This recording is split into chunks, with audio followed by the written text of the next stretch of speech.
y'all. Welcome to the Honest to Goodness podcast, where we give you our honest opinions on good entertainment. I'm Morgan. I'm Kerri. I'm Nicole. And without further ado, here's today's episode. We hope you enjoy.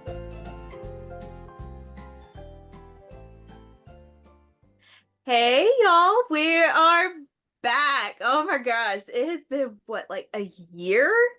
It's been literally I think so. Yeah. When I posted our episode that Morgan and I did the other day, our little update episode, I looked and I think it was like literally within days of a year since the last episode we did. Yeah. Crazy. Like, y'all, but we are so excited to be back for season 11. What? 1-1. Yeah. Yes, exactly. So I have missed doing this with you too. Yeah. So and I cannot wait to dig into this and explore what do I think about season 11. So Morgan, you watched the episode the most recently out of the three of us. You have watched the episode most recently. So what are your thoughts on it? Just a quick overview. I literally texted you. I was like, all I kept saying throughout the whole entire episode was, oh my God, so cute. Oh my God, so cute. That's so cute. They're so cute. Like the whole time that it was playing.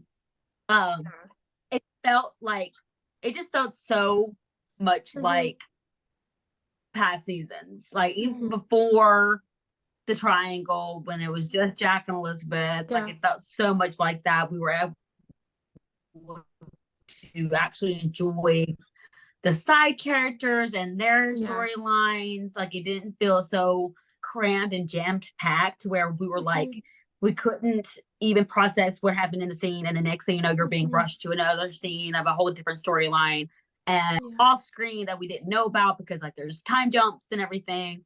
And it just felt so peaceful. So just like you could just really enjoy everything and not feel like it just went by waste. Like it was slow, but it was a good slow. Yeah. Yes. You could actually concentrate on what's being said. You're able to dodge expression. Yeah. You know, the whole nine. Yeah, exactly. Yeah. Exactly. And it just felt so old when it calls the heart, and I love it so much, and I hope it and like that's going to be a consistency this season. So I think that's what I'm mostly looking forward to, is actually getting to enjoy not just what's going on between Elizabeth, Lucas, and Nathan, obviously, but also with like Allie, Little Jack, Rosemary, Lee, the Canfields, Faith, you know, May, Hickam, you know, the whole nines. The only thing I'm sad about and I'm not looking forward to is not getting to see Fiona and not getting to see more of her story. I know that they'll probably say things like, oh, Fiona's doing this. They did this episode. And at least they actually gave us a really good reason as to why. It wasn't just like a passing, like, oh, she's visiting someone. Like she's actually having there's like an actual good reason why she's not in Hope Valley. So that still opens the possibility for her to come back, even though they're like, oh, we think that she's moving to Nashville permanently. You know, we don't know that for sure. She could very well come back. You know, it's still open for her to come back, obviously. But it's also okay if she doesn't, because we understand that what she's doing is very important. Which, if anyone's watching this and they forget what she's doing, I think it's like the women's suffrage movement. Suffragette. So she's doing something. Yeah, she's doing something that is very true to who she is. It's not something like she's visiting like her parents, or she's visiting this or whatever. She's actually doing, you know, a very serious work. So I'm really glad that they just didn't stamp some reason. They actually put a lot of thought into it, which is really great. I love that. Yes, I'm just not looking forward to her not being. Yeah, I'm just not looking forward to not having her on the show. Yeah. So. I agree with you. I was geeking out the entire episode, like totally geeking out. And when I got done, I'm just like, oh, I need more. Like I was so sad when the episode ended. But it was like a breath of fresh air. It was like the most like the original show that we fell in love with that I have seen in years. And I absolutely loved it. But one of the things that struck me, and I know Nicole is our note taker, so I'm sure she has the quote written down somewhere. But the way Elizabeth handled Lucas's accident, it took me back to season 2 when Jack and Elizabeth were in the mine. And I'll explain which quote in a second. Nicole, sorry, I can tell I got you a little confused, but it took me back to season 2 when Jack and Elizabeth were in the mine, and he told her, "Well, I guess you just proved that being a school teacher is just as dangerous as being." And in season 10, we finally heard Elizabeth admit what we have been saying since freaking day 1, that she safe choice. Choice. Yes, and now she's seeing that safe choice. She could have lost him just as easily as she could have lost Nathan, or as she lost Jack. So, Nicole, the quote that I'm talking about is when she is writing in her journal. Okay. She's talking about kind of seizing the day. Okay. Essentially, that's not the quote, but when she is I do have that one. I do have that one. You know which one I'm talking about. I just can't think of the actual quote. Okay. Let's see. But if Lucas's brush with death has taught me anything, it's that every moment hangs on a thread. It's up to us to find all the joy we can in this life, and from now on, that's what I intend to do. Exactly. One of the best lines in the episode. Oh, and right out the gate, too. Yeah. Yes. I also, going to the first opening scene, well, not the first opening scene, but the second scene when she's in Capital City and she's talking to Bill. Or no, actually, it's the first and the second one in Capital City. I thought it was interesting, and I did mention this in my review with Teresa on my podcast that I will hopefully be posting tonight or tomorrow. I thought it was interesting how in the first scene, when she takes Lucas's hand, she says, "Please come back to us," or to us. She doesn't say me. And then the second time she says, "We can't lose him like this," not "I can't lose him like this." Oh, 100%. They have made, like, you can tell that they're trying to be very intentional with their wordage because they know we're going to nitpick everything that they have them say to each other right now, because, you know, of course, like anyone else, like even if we were like, let's say we're still, you know, going through the same thing we just went through with Nathan, like Team Lucas is going to nitpick everything that she says to Lucas, what she does, how she reacts around him, how he reacts around her. And they don't want to give them anything to think or have hope that something's going to happen between these two characters, because and that it's a big red hair, because it's not. Exactly. They don't want to do what Tinker and all the ones that did the past two, past 2 other seasons did, which is try and string us along. You know, they're trying to be final with it and be like, hey, we're trying to do this. We're trying to pull this Band-Aid off of y'all, like, very gently. We're trying not to just slam the door shut on you guys and be like, hi, bye. It's over for you. There's nothing you're going to be able to enjoy in the show anymore. They're trying to at least give them things that are good, because, like, you can't just go from 2 people being, like, engaged, almost married, to being, like, complete strangers. Yeah. And it would not be Elizabeth if she was not by his bedside. It would holding his hand, being comforting in some way, and trying to encourage him to, like, fight to get better. It would be weird if she wasn't there. Exactly. It would not make sense for Elizabeth not to be that way, because she's like that with everybody. It has nothing to do with her romantic feelings or the lack thereof of romantic feelings. She was by Rosemary's bedside when Rosemary got chicken pox. She was by Lee's side whenever Lee got hurt. Hit by the tree. Got hurt.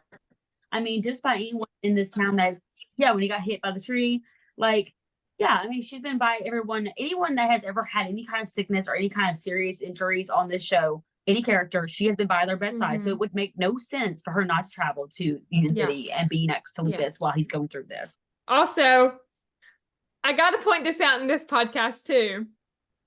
It was in our group chat the other day from Casey, her observation about Alice in Wonderland. I have to mention it because it's brilliant.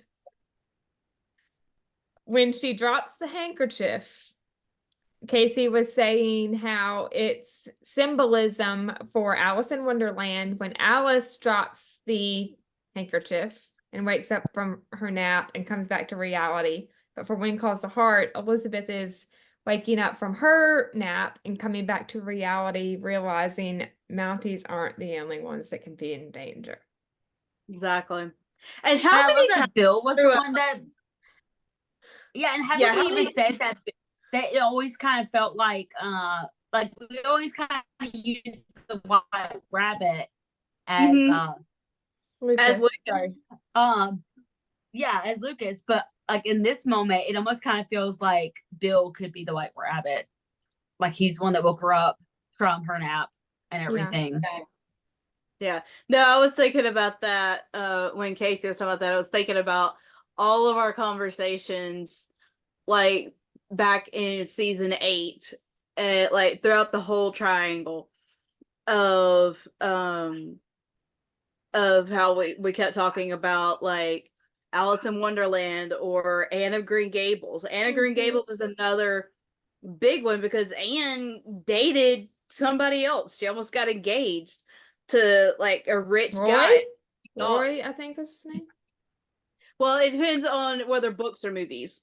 Yeah. I'm not really as familiar with the books. I don't remember. It's been forever since I've watched the movies.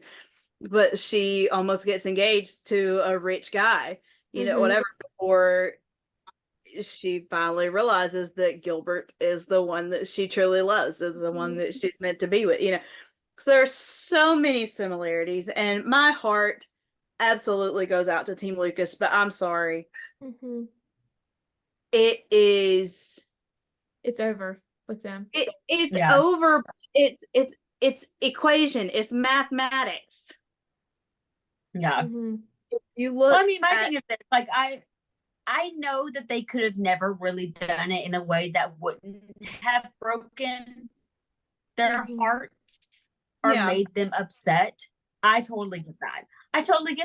I feel like no matter what they would have done, how they would have had it done, they would like Team Lucas would have had the same exact reaction that they've been having. You know, just like we had our own reaction whenever Elizabeth told Nathan what she told him in the Mountie station, and like going and picking Lucas, and then making Nathan say those things that he said to Lucas. We were all just like on fire, like blazing, ready to just like burn the whole show down. Burn the bridge! Burn that bridge! I'll never forget the edit that one of the people in our group during season 8 made of the bridge. Like the one with Amy, but I could be wrong.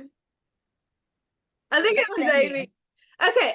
Okay, this is a total sidetrack, and I promise you we will not stay on this subject, but I don't think Morgan's had a chance to watch it. Nicole, you probably have. Legend of the Lost Locket. No, I have not yet. You have not? I have not. Okay. There's a bridge. Is it the same one? I think I saw this. So. I think I did see somebody comment that somewhere. So if y'all don't know what Legend of the Lost Locket is, Viv Leacock and Natasha Burnett. Who the Canfields, starred in another Hallmark movie together, and it was absolutely tomorrow. And also, I cannot for the life of me pronounce his name, but the guy that plays Ned Yost, Rothgar. Yes, I'm terrible with pronunciations, but he plays the mayor in that movie. Oh, so that's awesome. Really cute to get to watch to get to watch that. Yes, when you watch that movie, let me know if you think it's the same bridge. I'm pretty sure it is, but let me know. I will. Yeah. We can get back to what we call the heart now, but sorry, the bridge thing just came up and reminded me I was going to ask you. Yeah. So. Yeah. But no, like, it's like I was saying, like, you know, there would have been no other, like, no matter what they would have decided, Team Lucas would have been upset. They would be reacting exactly the way that they're reacting right now. I will say, like, this is just my opinion. I feel like Team Nathan has not touched the way that Team Lucas has reacted to their loss as much as we have reacted to ours whenever we had ours. But that's just my opinion. But, you know, it's like we've even talked in the group chat. It's like this season really is showing just how much we were right all along. Like just this one episode and like and the finale episode, like the two last episodes of season 10 plus this episode is just chock full of wordage that just confirms everything that just about every single Team Nathan person has been trying to say for literally since day one. Lindsay is riding this ship. Thank you. Yes, exactly. She's doing her homework. She did her homework. Homework. Well, I had a friend of mine, and bless her, like she's so sweet. She's Team Lucas, but she was like, they're just shoving this romance down our throats that's never even been like they never even showed an indication of this, and now they're shoving it down our throats, and I'm like, excuse me. Like, are we even watching? Like, that's what I don't understand. Like, right? That's what I keep screaming every time. I'm like, have y'all never watched another Hallmark movie ever? Like, have y'all never watched I'm not talking When Calls the Heart. I'm not talking When Calls the Heart. I'm talking I'm talking a Hallmark movie. It does not even have to. Like, it does not even have to star Aaron or Kevin or Chris or anyone. It could literally be anybody else. And I'm telling you, you will find the very same formula that we have been screaming from the top of our lungs since day one in every single one of them. We literally had a conversation with Andrew Walker, who is like a Hallmark veteran. Talk about the formula. If you don't believe us, go back to literally both of our interviews with him. He literally lays it out step by step, and every single step he named was Team Nathan. Crying out loud. And not necessarily formula, but formula at the same time. Go and watch Signed, Sealed, Delivered. Oliver was married. He got a divorce. Yeah, you never hear divorces. Usually the divorce happens before the characters ever meet each other. But that happened like during the romance. Or the start of it. Like, come on. Yeah. Like, talking about how, you like characters don't get engaged and then break up. Are you kidding? Yeah, no. I don't. Literally, Aaron Krakow and Tyler Hines' movie, It Was Always You, is literally almost step by step the exact thing that they literally just did with Calls the Heart. Step by step, just about the whole way through. Don't get me wrong. At least Chris and Aaron had way more chemistry with each other than Aaron did with the guy that played her ex-fiance in that movie. And at least their romance, if they would have, and I'm not gonna lie, if they would have continued with Lucas and Elizabeth, I would have been able to at least stomach that. But if they wouldn't have done it with that movie, and they would have had him be the one that she ended up with, I wouldn't have been able to stomach that. Yeah. Which clearly it was never going to be like that. Clearly it was going to be Elizabeth. It was going to be Aaron and Tyler's characters together. Yeah. Which, by the way, her character's name was literally Elizabeth. But okay. Yeah. Okay. Yeah. But I think for all of us this season so far, anyway, it seems like it is going to be absolutely a breath of fresh air. I absolutely love that it was slow because the last several seasons, John Tinker, bless his heart, he was an excellent writer, terrible showrunner. Great writer, terrible showrunner. Mm-hmm. I know, like, And I could not. I Like, say that with all due literally, respect. his best episodes that he wrote Were were Nathan Elizabeth heavy episodes. Exactly. But one of the things to me that he did that ruined the show so bad was he tried to have so many side stories going. We never got to finish one. Nope. It was like stuff just kept falling through the cracks. It was too busy. So to have this season start off so slow, and it oh my gosh, it was so good. Yes. But I loved.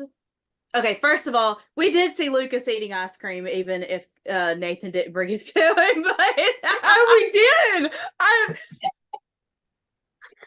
And the fact that what was his name? I can't think of his name, but he took the ice cream away from him and swapped it with the folder. And Lucas's face was just like, really? Oh, Edwin! I didn't even notice that. He literally took the ice cream from Lucas and then gave him the folder, and he just looked at him like, seriously, dude? I'm literally in a hospital bed. I can't have freaking ice cream before you shove a folder in my face? Are you sure it'll take time? I have a rat bandaged head and bullet holes in my body. But yeah, sure, let's get on to being the governor. Exactly. I love the ice cream, man. I love though that we saw little Jack getting to visit Lucas, because Morgan knows this is something you and I discussed before, but that we don't see any reason whatsoever that Lucas and little Jack can't still be buddies. And I mean, you see Lucas and Allie have that connection, for crying out loud. There's absolutely no reason that he shouldn't be able to have that with Allie. But I love at the beginning of that episode, first of all, I love where it picked up. I think they picked up at a very good spot. I was about to say, I love how they picked up with a different angle of the log scene. Yes. Literally. Yeah, I loved it. They did such a good job putting it together. Yeah. But can we just talk for a second about how the theme with Nathan and Elizabeth has always been be safe? Yeah. Be safe. Saying I love you without saying. He finally got to say it to her again. Yeah. Like this, like he's not really ever been able to say it to her. But, you know, because she's always been the one to say it to him. But I love that the last 2 times that be safe has been spoken to each other, it's been him to her. Yeah. Because it shows, it's like also another reminder, hey, you can put yourself in just as much of a dangerous situation as I can with myself. Like I worry about you just as much as you worry about me. Like it's not one-sided. Yeah. You know, like I worry for your safety. I worry about Lil Jack's safety. I worry about Allie's safety. Like this is the whole reason why I'm a Mountie in the first place, is so that I can protect this whole town of people that I've grown to love, that have grown to become parts of my family.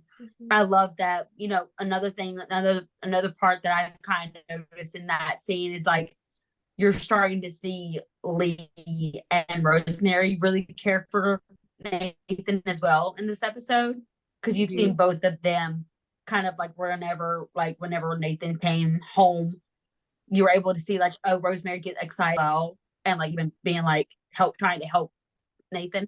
So I love that we're finally getting to see them kind of starting a relationship with Nathan as well. Can we just talk for a second though about Nathan and Allie's conversation on the porch step? Yes. And like just the look on his face, because he is losing his little girl. Well, he's not losing her. He's like he probably feels like he's losing her right now, but he's just transitioning into a place where their relationship is no longer what it was when she was little Jack's age or older. Well, that's why I'm saying he's losing his little girl, because she's no longer a little girl. She's turning into a young woman that, I mean, granted, in some ways she'll always be his little girl, but at this stage she is turning into a young woman that she has her own thing going, that it doesn't necessarily include him. And for years, his whole life has been wrapped up in Allie and the Mounties, and that's it. Yeah. And all of a sudden, Allie doesn't need him like like she used to. So Nathan is about to be going on his own discovery journey of, okay, who am I now? What is my place in her life? Mhm. And, that discovery. Yeah, because I mean, I know a lot of people are probably looking at Allie like, oh, she's still so young. Like, it's gonna be forever until she actually moves out and is on. Like, no, back in that time, you weren't 20 years old getting married. Yeah. Like, it's actually pretty. Like, if anybody wants to talk about anything that's inconsistent with the whole time stuff and like how they're not being like true to the times that they're in, the fact that Nathan and Lucas have never been married. Mm-hmm. At their age, the fact that neither one of them have children is very odd for their age. The fact that Allie hasn't already started having some serious relationships at her age is very off-putting for this like time zone. So like so him feeling the weight of their relationship changing, it would not be uncommon for him to think, oh, I'm gonna blink and she's gonna be married or she's gonna be off to college. Like, cause she is probably gonna be graduating very soon because Robert wasn't very much older than her and he's already graduated and is getting jobs and stuff around town. So she's not far from the fact that he offered to cut Elizabeth's hair for her. Yeah, no, thank you. It's okay. I honestly, when I saw that, I knew he was gonna offer that. I just knew it. I just knew. I did because you know how Robert is though. Robert is always the man for the job. He's always wanting to do something that he's never done before. And cutting hair, I guarantee you, is one of the biggest things. And for him to cut Miss Elizabeth, Mrs. Thornton's hair would be like something he would go around all over town telling everyone, like, "Oh, I'm a hairdresser now. You can go look at Miss Elizabeth." Like, I love Robert, but I would right not. up his alley. Yeah, I would not trust him to cut my hair either. He would not. He would never come near me with scissors. No, absolutely not. Yeah. He handled it with a lot more sensitivity and niceness than I would have, because I would have flat out just said no. You don't touch me. Can we just talk for a second about the scene with Elizabeth at her house with Rosemary, and they're reading the article, and Rosemary is just like so not thrilled about getting scooped. She got scooped. Yeah. And her reaction when she found out that Nathan put a quote in there. She's like, the nerve. Yeah. Our Nathan? The nerve. Yeah. Only I have dibs on Nathan. I'm not gonna lie, I loved hearing her say our Nathan. Yeah. Like, I love that he has become like, Okay, but when they're also, can we talk another thing with Elizabeth and Rosemary? Them out there beating the rugs. Okay, Rosemary was like, and Elizabeth was like, yeah, as she's doing it, like the foot yeah, the foot. And Rosemary's like, oh yes, you're very, very tight. You're very round up. Yeah. And then Rosemary's like, if this is Elizabeth wound up, I really would like to see when she really is going through something. Right? And then because Rosemary was like, our hometown hero returns. Yeah. Nathan in that scene was so cute. Yes. But you have to, like, he has never, like, how many times he has, quote unquote, like, saved the day and was the hero and, like, was rightfully so the hero. Like, he does not take that, like, he's like, no, don't call me a hero. Don't call me, like, the savior or whatever. Like, I'm not that. Like, I'm just doing, and which I understand why he's feeling like that with this, because he doesn't feel like he was a hero, because he doesn't think that they caught the right person, which I know we'll get into later. But like, that's very true to Nathan. Like, if he thinks even for a second that he didn't do everything that he possibly could have done, then he's not going to feel like a hero. Even whenever he did do everything he possibly could have done, he still doesn't feel like a hero. And I feel like that's a true testament to who he is, both as a man and as a Mountie. Because no offense, I'm not saying that Jack never shied away from compliments. Like, he definitely had his moments of being like, oh no, I'm good. Like, you don't have to praise me as being the hero or whatever. He did have his moments, but like, all in all, Jack did not shy away from things as much as Nathan has when it comes to like compliments on his work as a Mountie. Yeah. That's just my opinion though. Jack was a cockier person in certain ways, and that doesn't make him a bad person, but just his personality overall. But that's why I get so angry when people always want to compare them and like, oh, back to being the Mountie, all he's gonna be is Ghost Jack and blah blah blah.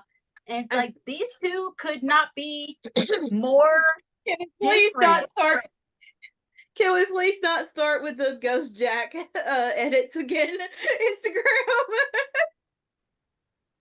I have a feeling they're coming, but no, like I'm being like, it frustrates me so bad because it's like these two characters could not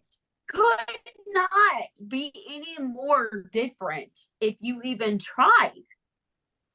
No, I can go on and on and on and on about how different they are.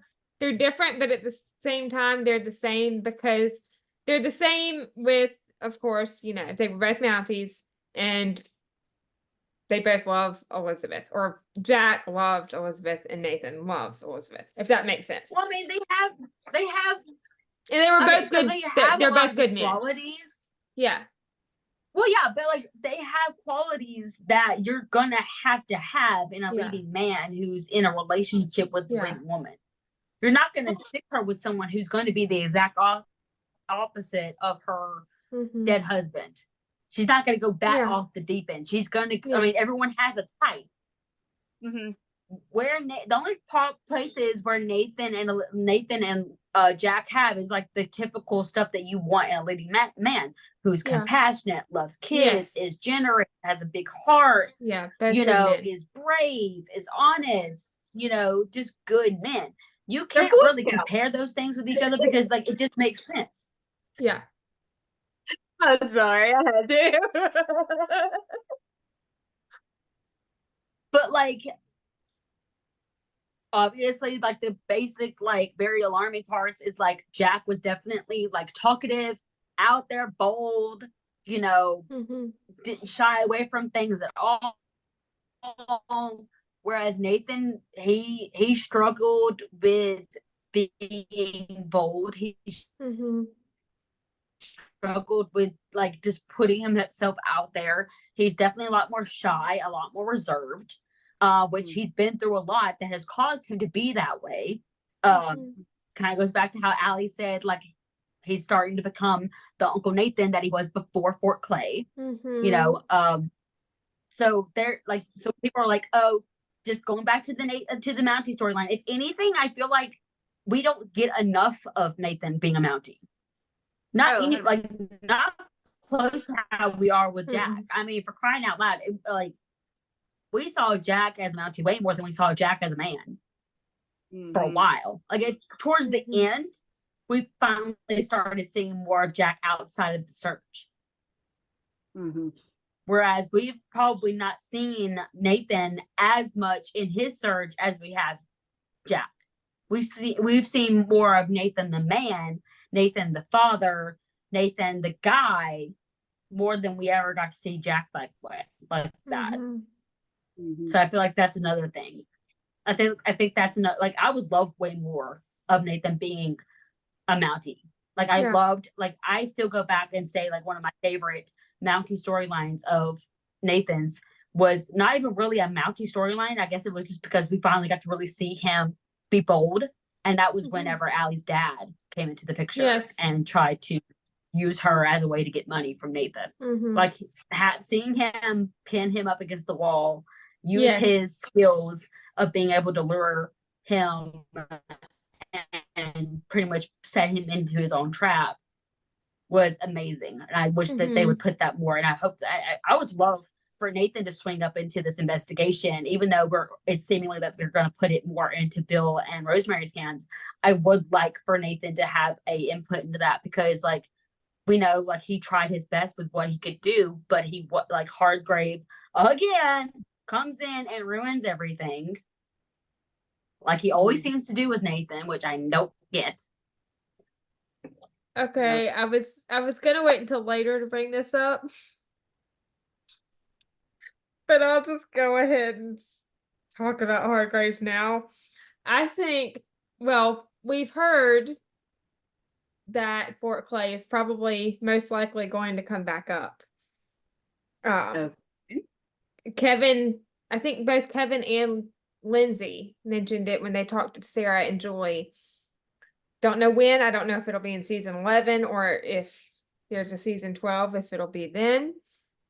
But I've seen a couple comments here and there over the past couple days that where people are saying, or where a few people are saying, what if it was Hargrave's fault Jack died? Like, what if and then Nathan would have been carrying this guilt all this time for nothing?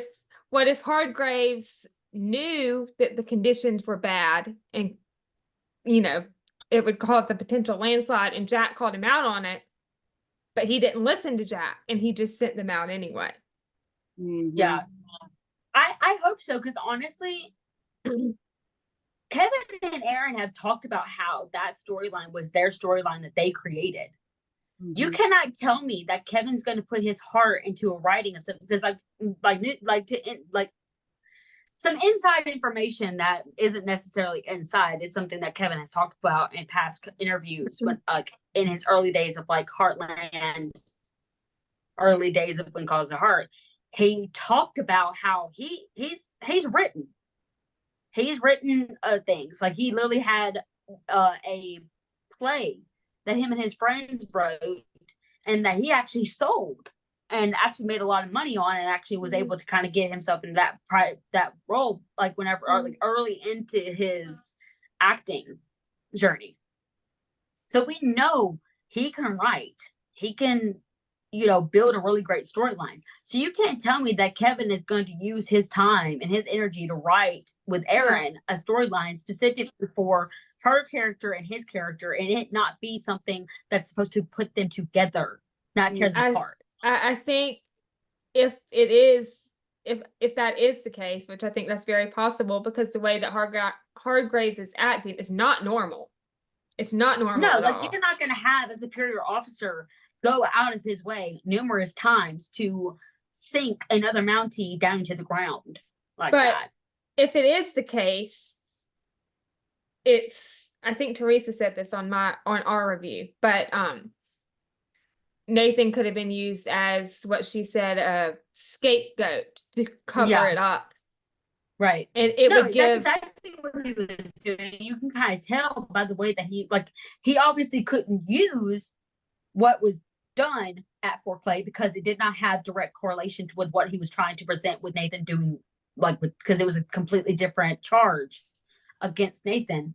But he did use that as like, oh, well, he did this, so who's to say he wasn't doing this on purpose? Yeah, it would give. So it wasn't Nathan, so he was trying to constantly bring that up so that way everyone's eyes are on that, and that it's Nathan, not him. Yeah. It would give Nathan closure and clear him, exonerate him, and it would give Elizabeth complete closure. Yeah. And like another thing is like it would be more canon to Team Lucas. Like, hey, because like they're still to this day blaming Nathan, saying that Nathan's a liar and that he was the reason why Jack died. When Elizabeth heard, whenever Elizabeth said herself that she believed Nathan when Nathan said that he had, because like they're even still saying that Nathan lied to Elizabeth since day one about knowing Jack. He never said that he didn't know Jack. He said he had never served with Jack. He never lied to Elizabeth. Yes, did he flat out, did he refuse to flat out immediately tell her, hey, I'm the reason why your husband died? Of course not. And of course he's going to hold that information back. But if you think about it, that's not even a lie either, because he's not the reason why her husband died. They could have sent anybody else to go do that position that Nathan had. but they chose Jack because that's part of the storyline. Obviously, they're going to use Jack when involving Mounties. That's, I mean, for crying out loud, like that's just brains. They're not just going to pick a random. What do you think they were going to choose? Doug? Yeah. I mean, that's like blaming Jack for Doug's death. Exactly. It's literally the same thing. Yeah. Well, it's we all literally the same thing. Yeah, we all know that Jack would have laid down his life for Nathan in a heartbeat. Like, if it wasn't going to be Fort Clay, eventually he would have died from some kind of serving, because that was who Jack was. He was never going to not go and serve in the Mounties. Technically, if Team Lucas wants to blame someone, they should blame Dan for leaving. Right? The storyline would have never been created. Lucas and Nathan would have never been created. We would be having them as a family, Jack, Elizabeth, and little Jack. She probably would have already popped out another kid by now. Like, come on. Like, yeah, I mean, your brain. I don't hold it against. And another thing is, they're not going to, like, for instance, they haven't like made Lucas out to be a bad guy. And he had way more mysteriousness to him. He had more of a dark past than Nathan did. Yeah. It wouldn't have been that odd if they would have done more of trying to paint Lucas as bad guy, but they didn't do that. And they're not doing that with Nathan. Elizabeth forgave Nathan for what involvement he did have, even though she even said, you are not the reason why Jack died. Yeah. I mean, I don't hold it against Dan for leaving. It was his decision. I respect that. But technically, if he hadn't left the show, Jack wouldn't have died. Exactly. Yeah. While we're talking about like Mounties and all that, and Nicole, again, I'm sure you have the line written down. Yeah. But Nathan talking to Bill outside the Mounties office about the investigation, and when Bill's just like, okay, you know it's not right. And Nathan's like, look, if you have something, now is the time to tell me. And Bill's having to admit, like, I don't have anything, it's just a gut feeling. And Nathan basically tells him, look, I put in a request to have this open, but Hargrave shut it down. But he was like, you know, if somebody, you know, like say a retired Mountie, you know, just out of professional interest requested the files, I guess it'd be up to them what they did with it, wouldn't it? Like, I don't have the exact line. Yeah, I loved the whole little exchange of them though. Yeah, because it still involves Nathan into it. Like, it's clearly because like I know whenever the synopsis first came out, I was like, oh great, they're making Nathan out to be a bad Mountie now. They're making it seem like, oh, he's not this great investigator that he says he is. I was so mad when I first read that synopsis. I'm like, oh no, they're not. Because I was about to get mad. Because I was like, you're not about to give this man a freaking medal, say that, like, literally chalk it up to being, like, if you think about it, the whole Fort Clay situation, Nathan had that job first. He was, like, a lead investigator. He was, like, highly regarded in the Mounties for having that job. And then they offered it to Jack. So if you really want to chalk it up, Nathan was a better Mountie than Jack was, simply because he got that job first before Jack did. Okay, first of all, so like I was very mad when I first saw that synopsis, because it made it seem like Bill, of all people, was questioning Nathan's ability to be an investigative Mountie, and Rosemary to question Nathan as being on his ability to be an investigative Mountie. I was like, first of all, I get that Rosemary's dad was a Mountie, but what does she know about investigating Mounties? Yeah. Okay. Excuse me. First of all, that's not no. Can we just talk about that duo, Bill and Rosemary? The scene in the saloon. I love it. I can't wait. Like, bless Bill's heart. That's all I'm gonna say. Bless Hero Bill's Nathan heart. Grant tells all, or Mountie Nathan tells all. How about Mountie Grant says nothing to the press? Exactly. Well, okay. I think it's in a like a preview or something that I saw, but where Rosemary walks up to Bill and he's like, "Are you friend Rosemary or reporter Rosemary?" I feel like everyone's gonna start asking Rosemary that before they have any conversation with her now, and I don't blame them. I mean, you can't have a normal conversation without her pulling that notebook out and going, Rosemary has turned into Aurora Tea Garden. "Oh yeah, full on steroids." Exactly. I loved her reaction when Nathan was like, Rosemary, I don't know anything. And she's just like, yes. She's like, the look on her face when Bill left his office. And she's just like, this is your office. Like, what did I do? Like, this is a complete look of confusion and innocence. Yeah. classic Rosemary, always thinking she's the innocent one that's simply just being herself and being completely justified in her actions. Because she's like, anyone would want to react to this like this. Anyone would have this reaction to this. Anyone would want to know the scoop on this. Like, no, Rosemary, some people actually like minding their business. Yes, exactly. Okay, can we just talk about, first of all, I agree. We always start with, can we just talk about? Well, I think it's just kind of like clarifying that we're moving on to a new topic when we do that. Moving on. Yeah. Moving on. I guess it just sounds nicer to say, can we just talk about, rather than, okay, moving on. Like, moving on in a loving way. There you go. That should be a shirt. We got a new shirt design. We're gonna have 1,000 of these by the end of this. I know, right? Wait, we should have Mountie Grant tell us all. That should be a shirt or something. Yes. Oh yeah. Oh my word. Probably have to get credit for Hallmark for that though. Yeah, probably. But what do y'all think of Faith's new storyline this season? I love it. I think it's the best thing. Y'all, I love it. I blew my mind. I love it. Yeah, I love it because it just that was one of the things that I loved about Fiona was that they didn't automatically, they kind of put her with the blacksmith, but you can kind of tell that was casual. It wasn't going to be like anything serious because we didn't really see them a whole lot together.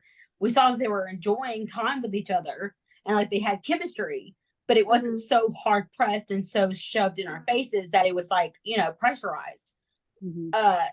What was that she was content and happy being single, and I feel like this is really great for Faith because it's showing Faith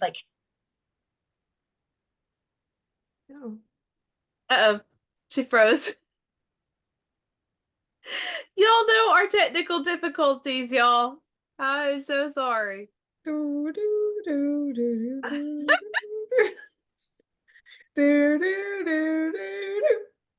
Nicole, if you would like to finish any thoughts you have on Faith with Lily. I just think it's a great storyline for her, and the best thing that they could give her storyline wise. She's back. And Lily is adorable. Yes, she is. Yeah, I don't know. Did you have a call come through, Morgan, or what happened there? No, I didn't have anything at all happen. First, you guys were telling me that I was frozen, and then you guys froze, and I couldn't hear anything. Oh no. Yeah, so I don't know what happened. I don't know. But no, I've always I said this whenever they were starting to, of course, shove Nathan and Faith together. I was like, she literally just broke up with Carson, who she was literally on the verge of being engaged to. You're married, yeah. This woman has went through so much romantic stuff. She's had a lot of romantic suitors. She's gotten engaged, almost got married at least twice. Yeah. I mean, come on, like give her a break. Let her find something else in life besides being a doctor. If you guys just don't want her to just only focus on being a doctor, then give her something else that will fulfill her life. Because like for me, I've been single for years. So, and I know that being in a relationship isn't the only thing that can fulfill your life. So it's good to see that being portrayed on screen because it shows other women who are, I guess, what you would like society would call like late in life. Like, even though I'm only 28, like, you know. You're 27. Don't make me older than I am. Don't make me older. I just turned 31. Although 31's not old. No, I don't think it is either. I feel like, you know, the thing about it is like, it's okay if you get, like, for instance, a lot of people are like, oh, like, this is good. Like, you know how people talk about how, like, for women that, you know, want to hurry up and have a baby without having to have the dad and everything like that. But that's very modern these time, like, in this day and age. It's not very modern for that time. I don't think. I could be wrong. I'm not that, you know, like knowledgeable in history, but I think it's really refreshing that they're trying to allow her to have something fulfill her life that isn't a man. Yeah. What do y'all think is your prediction for Dora? Like, what do you think is going to happen to her?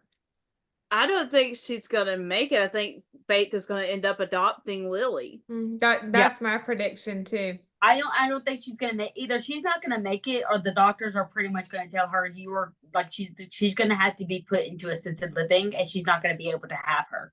That's gonna be one of the two things that's gonna happen. It's to get to a place where she's pretty much gonna have to make the decision. I can no longer take care of this child. I had to have someone else take care of her permanently. Yeah, they've done it on Little House. Like whether it's through death or just the doctors and financially or whatever, she finally just is like, I can't do it. Like, I had no choice. What do y'all think of Elizabeth's new haircut? I love it. But before we get to that, I have a question. Well, actually, I have thoughts about two scenes regarding Lucas and Edwin. What do y'all think of Edwin? Is it just me, or was his reaction to Lucas wanting to give the exclusive to the Valley Voice weird, as well as his reaction to offering Henry a job? I feel like Lucas at some point in this season is going to tell Edwin, hey, you work for me, not the other way around. And if you don't like how I'm making decisions as a governor, you can hit the door. I mean, personally, I feel like right now, Edwin is not in a place where he feels like he has Lucas's ear right now. So he's going along with whatever Lucas wants. But as soon as he starts feeling like he's got Lucas's ear, he's going to start trying to get Lucas to get away from the small town stuff and get his eyes back on the big cities. I mean, I like Edwin. I think he's a good character, but I think he's a good character, but I definitely hope think he he's got doesn't. some messiness going on inside his brain, and Lucas isn't going to have it. I hope he doesn't turn out to be a mole, as some people are saying. It wouldn't shock me. I agree, though. His behavior was a little sus. And the other scene is when Lucas, that is talking to Lee and Rosemary. I didn't catch it the first time. Well, I didn't catch it when I was watching it, but Teresa brought this up in our review. There was a moment in the phone conversation, you know, when Rosemary is asking if he remembers anything from the night he was shot. And there was a moment when Lucas makes a facial expression like he does know something. Teresa brought up the fact, what if he's protecting Jeanette? Like, what if she was the last person to see him alive? But he's protecting her because if it comes out that she was there, she could be a suspect, even though I don't think she did it. I don't think she shot Lucas. I don't know. I agree though. The look on Lucas's face said he knew more than he was letting on. I feel like knowing who Lucas is, I think he is holding back information, but I don't think it's because of protecting anyone. Lucas likes to have his hands on things when it comes to involving his life. And I feel like he's wanting to get to the bottom of it himself.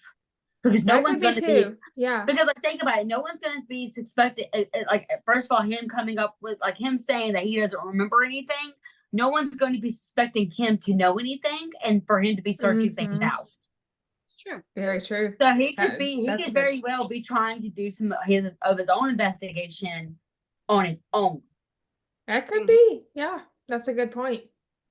It could be him protecting Jeanette, but I feel like we don't know for sure if Jeanette was even there. We don't know if she was even in, like, if she, we don't know what Jeanette knows. No, we don't know if she was there. We don't know if they've even had any contact since he's become governor. Like, we don't know anything like that. So I'm not saying it's a bad theory at all. Like, Teresa's great. Yeah. Like, she's caught so many things that have been coming to fruition. Yeah. So it could very well be the perfect way to get Jeanette, like a good, reliable way of getting Jeanette onto the show without her being like a revolving name that kind of just gets popped in. Yeah, it could be either way. Yeah. Yeah, because, like, look how many times Lucas has tried to do things on his own without involving Nathan, without involving Elizabeth, without involving anyone, trying to take it in his own hands because it's his life. Like, that was the whole reason why Elizabeth ended up getting kidnapped and all the things that happened with Jerome. It was because it was his life, his situation. It was his business with him and Jerome, and he didn't want to involve police or anyone else because it was his stuff. And he didn't want anyone else getting involved in it because it was his matter to deal with. And I feel like this kind of is the same way. Yeah, I agree. Like, who do y'all actually think that it's Montague, or do you think it's someone else? And like, Montague is actually the cover. As of right now, I'm leaning towards Montague because we know that Montague is in season 11. Yeah.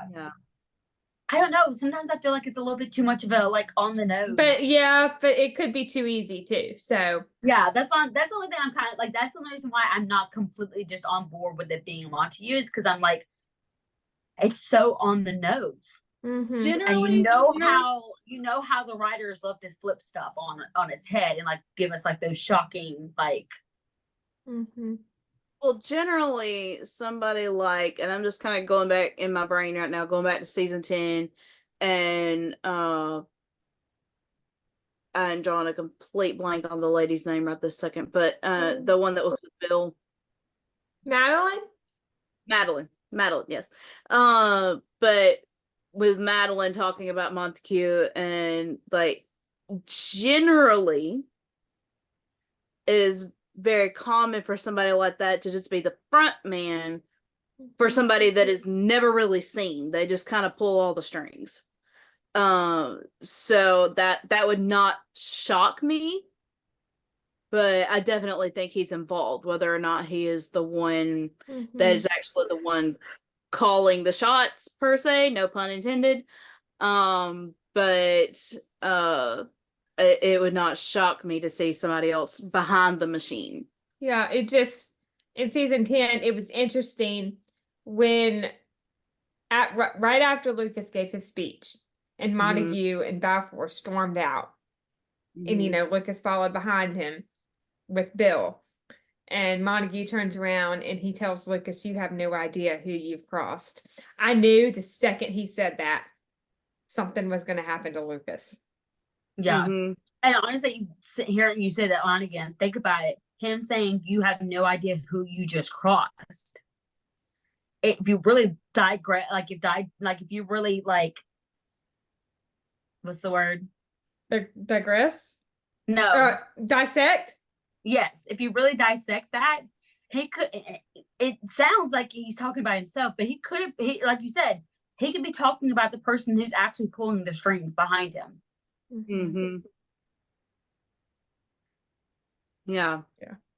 I mean, it could be a completely new character. It probably isn't Jeanette Montague or anyone we've ever even seen. It could be a completely new character. Yeah. I mean, for instance, it could be the person who is pulling Malfoy's strings as governor. Could be like a front man for the, he could have been the front. Henchman. Yeah, he could have been the front man. He could have been the puppet, and the man behind the strings pulling the strings or whatever is a completely new character. Yeah. My brain is going through like different characters from the past or whatever, and it reminded me that Tom is supposed to make a reappearance. Yes. I love this so much because we have not seen Tom since before Jack died. Since the wedding. Yes, since the wedding. So I would love to see obviously him and Elizabeth interact. Obviously, post. I think they will. Jack's death. Oh yeah, I mean you're not going to have Jack's brother come on the show and him not have a no. Because Nathan and Elizabeth are supposed to be helping him through something, helping him out of a tough time.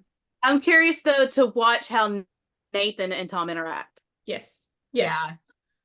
I don't know why that aspect is just like intriguing to my brain. And before we get on Elizabeth's hair, I feel like when Tom comes, I don't know like when in the episodes it's going to be. Like I think he's in 2 episodes, Tom is, that we know of so far. He could be in more, I don't know. But I feel like Tom is going to give his blessing for Nathan and Elizabeth. Yeah. I feel like he's just going to help Elizabeth know, like, hey, even though Jack's gone, even though you have all these possibilities for your life continuing on, like not expecting you to stay single for the rest of your life just to honor my brother, you're still going to be my family. You're still going to be authority. Seeing little Jack get to meet his dad's brother. We haven't even thought about that aspect of it. Oh my gosh, that is going to be, oh my gosh.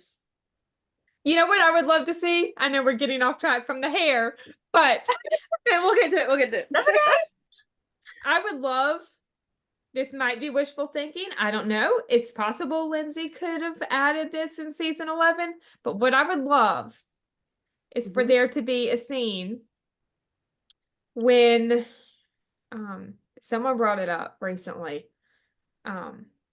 When Elizabeth and I guess Jack take Tom to Jack's grave, and Nathan maybe comes along too, and Nathan could have a talk with Jack as well.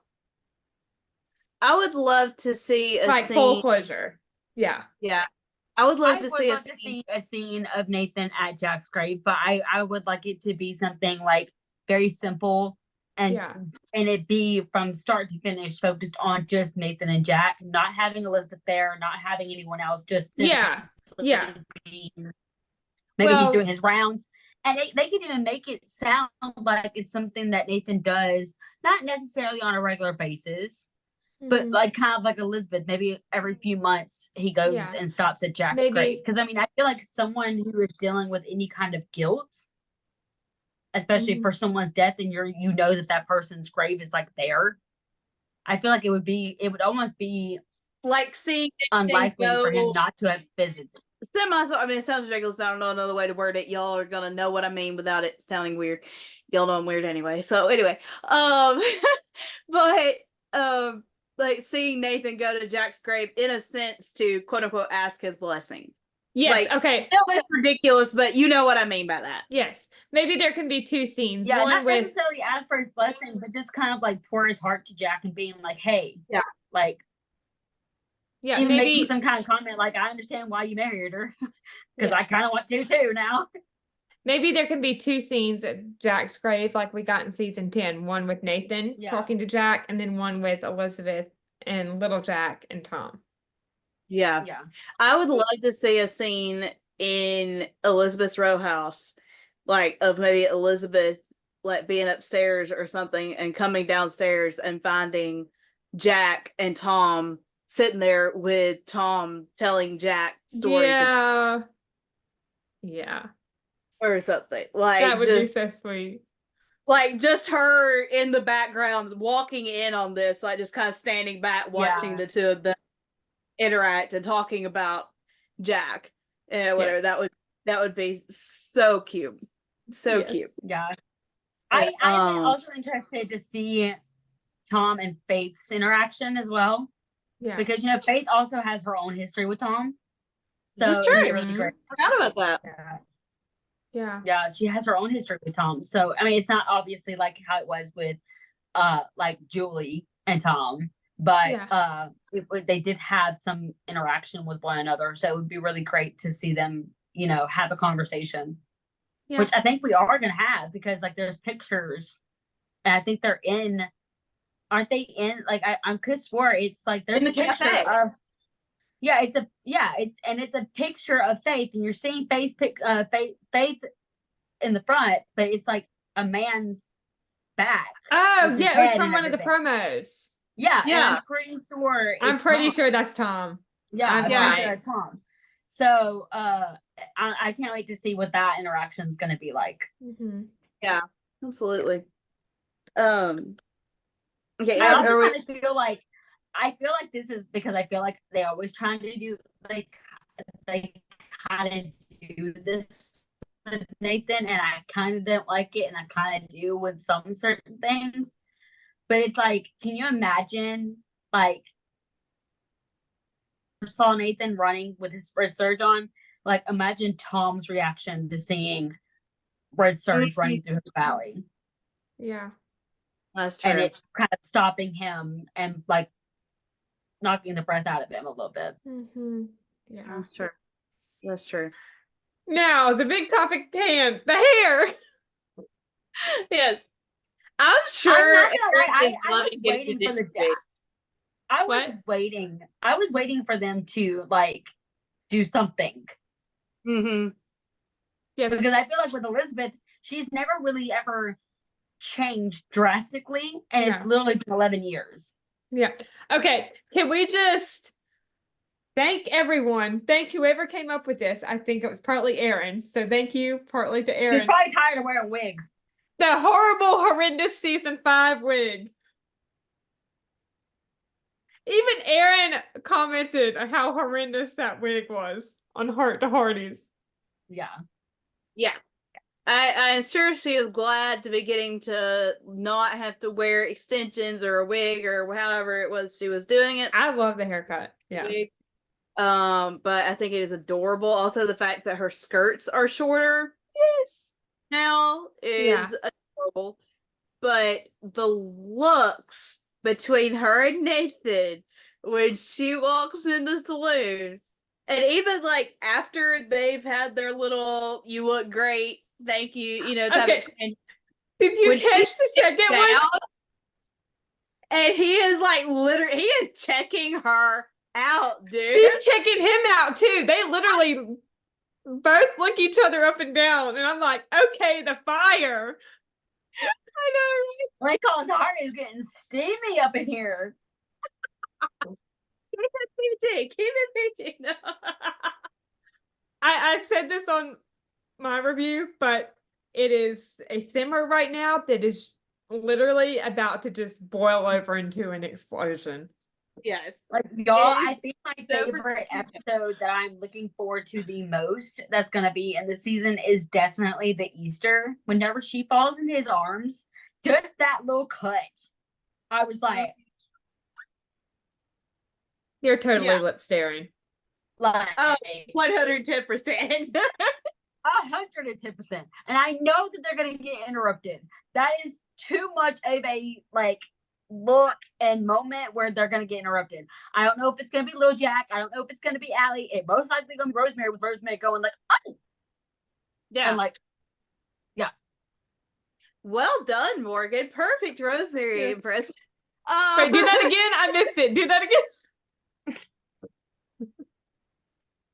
Do it again. Now she's talking about it again.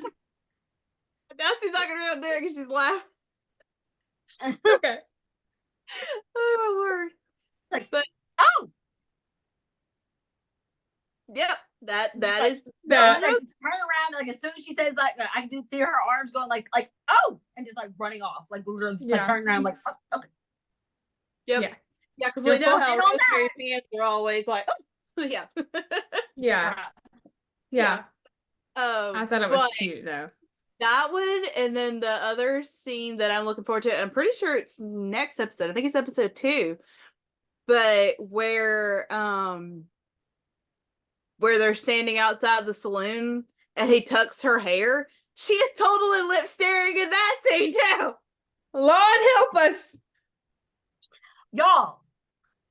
I feel like we're gonna get a kissing scene a whole lot sooner than the finale. I think I'm calling it episode 5. Yeah. Yeah. Because if you think about it, last season showed us that Lindsay isn't afraid to push the envelope and do something that they had not done. Yeah.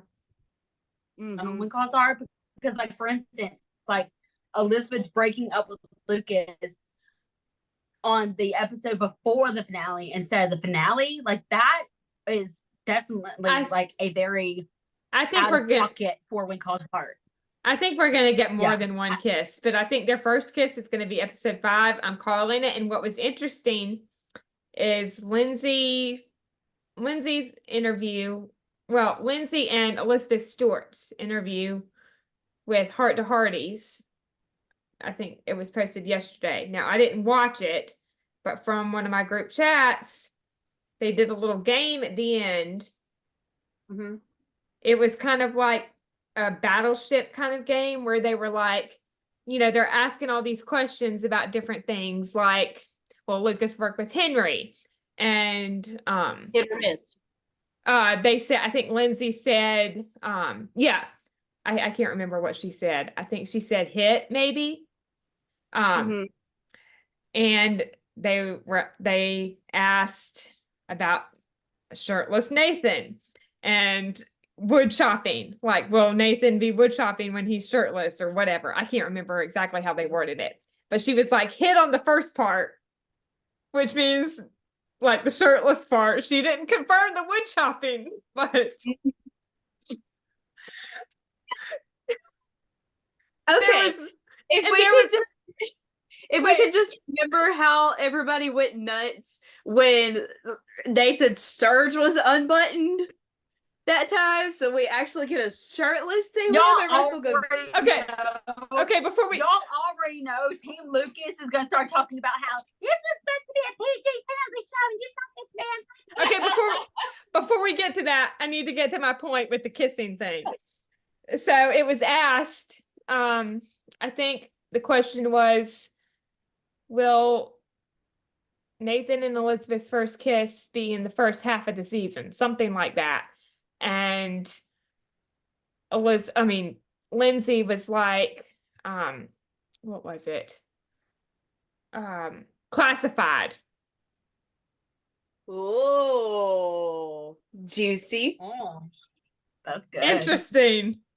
First half I feel like that's like within like literally the first episode, already looking at each other at the lips and stuff. Like that's way too early for them to wait all the way until the finale for them to kiss. Yeah, that's way too early for you to start doing that. Am I the only one who thinks Elizabeth's gonna kiss Nathan, not the other way around?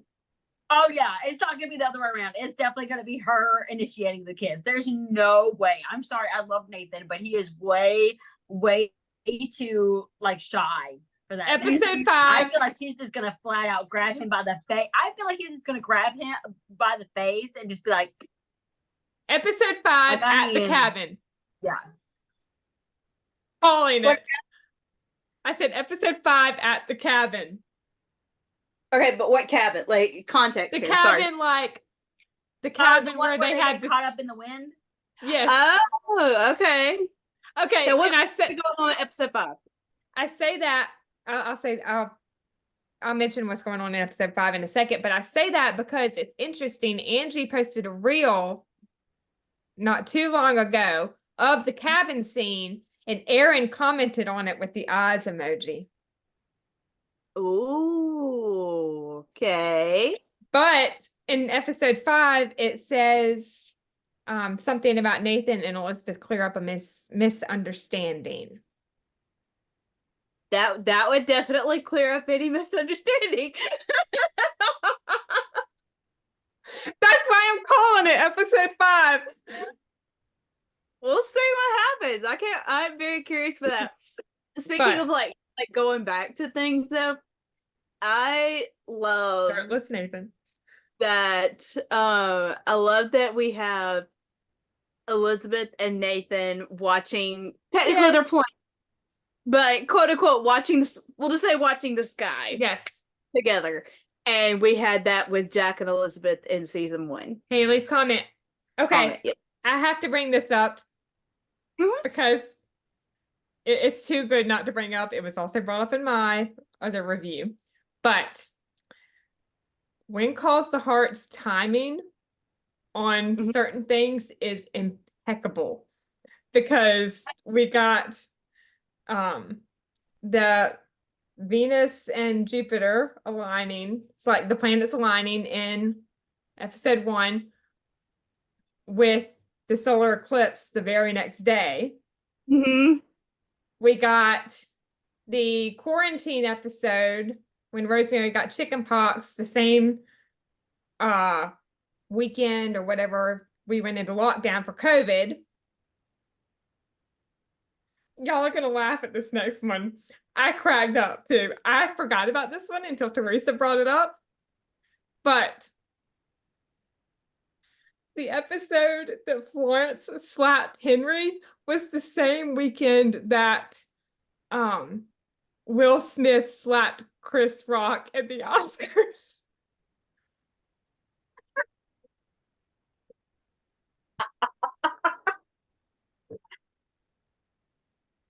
Also, do they have a time machine or something? Because they filmed this like months before stuff happened. So like, could they have told us ahead of time that we were gonna have COVID and they didn't tell us?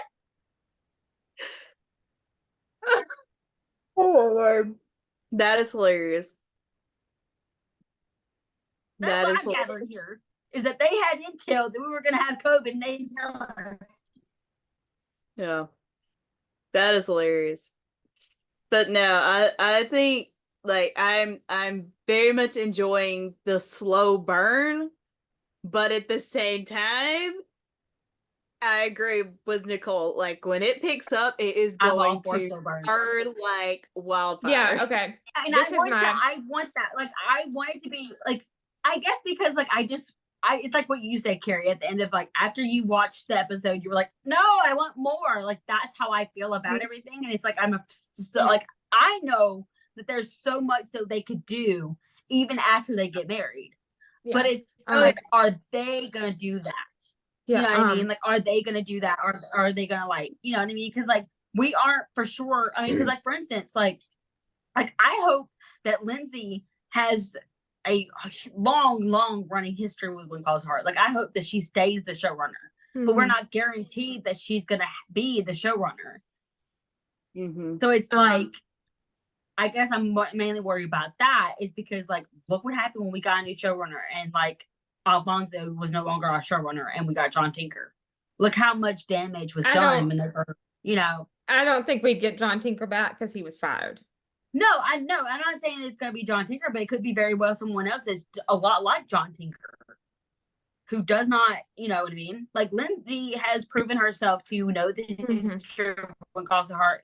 She cares about these characters. She cares about the fan base. And she didn't come into this as it just being another job. She came into it as something that already exists and that is important the way that it is. And it's important that it's taken care of. And it's important that it's consistent with past things. You know what I mean? And it's like, we're not always guaranteed that we're going to have a showrunner that's going to come at this project with the same heart and the same mindset. So it's like, I worry about all of the I totally get that. Storylines and possibilities that we could have with them just dating and courting and finding their steps and being a blended family before they actually get married. Go ahead, Nicole. Because we might not survive another bad showrunner, and then they're gonna quit the show. They're gonna like end the show, and then we're not even, you know what I mean? Yeah, I totally get it. I was just gonna bring up like the way that just in this episode, like the looks between them, like the way he looked at her in that last scene, there's no going slow. No. Yeah. It's not as slow as people are thinking it is. Yeah. And Yeah. this is my thought. I think episode 1 through 4, I won't count 5 because that's when I think it's going to pick up. 1 through 4 is going to be the slow burn. The second they clear up the misunderstanding, it's going to be boom, boom, boom, boom, boom. Yeah. Yeah, I don't see them waiting very long. I don't think they're going to wait to get married. They're going to want to. I mean, I can speak from experience on that, but I got tickled the other day. We were watching something on Facebook, and something was said about how long the couple have been together, and I was like, well, we've only known each other like 11 months, and we've been married for half of that, so, like, but anyway, and I wouldn't change it. Honestly, I would not. I absolutely love it. But and Morgan, you missed it. Like before we started recording, Jeremy had like just got home before you came on, and I got to introduce him to Nicole real quick right before you came on. Yeah. But he asked about his other wife. Oh yeah. What? Okay, so y'all know Morgan and I, like, we share a brain, okay, like literally, and so every once in a while, when I'm on the phone with Morgan, if my husband calls me, I'll just merge the calls. And you won't tell me. She won't tell Jeremy. She'll just like put us together, and then she's like, "Hi," and we're just like at the same time, "Hi," and then we're like, "Wait, oh, this is the person on the line. Okay, hi." So I did this to them. It was yesterday. Yeah, it was yesterday. I think, yeah, and I'm on the phone with Morgan, and Jeremy's calling me, so I'm like, okay, so I just merged the calls real quick. Doesn't say anything. Like, hey, y'all. And he's like, y'all, and Morgan's like, hi. He goes, oh, hey, it's my other wife. And we start busting out laughing. I'm like, yeah, we're sister wives. He's like, my gosh. I said, hey, you probably love me more because you don't have to pay for buy me anything. You don't have to hear me nag you. You don't even have to look at me. I'm miles and miles away from you. I'm like the perfect Oh my gosh. wife. Oh my goodness. I'm last night we were texting about crawfish, and if anybody doesn't know, I'm from Louisiana. That's like pretty much like our thing is like it's crawfish season right now. I got crawfish last night. They weren't really that great, so you guys didn't miss out on anything. But yeah. So she sent me a picture, and I showed it to Jeremy. He's like, tell her sharing is Kerri. So I was like, we're gonna have to make a trip to Louisiana. She's like, well, you're gonna have to come here on the honeymoon soon, because we still haven't gone on a honeymoon. And he's like, with you or my other wife? She's like, how about with your real wife? And then you want to tell him what I called you and let him tell you? Oh my gosh. You might have to do it. Anyway. Do we want to? I'm sorry. Hang on. I have to share this. It's okay. Go ahead. So she's like, how about with your real wife? And he goes, tell her, I suggested that, but she said that her other half of her brain has to be there.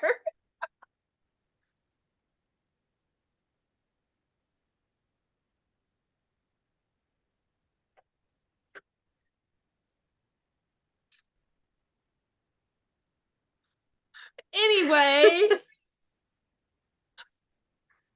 Do we want to talk about episode 2? Oh my word.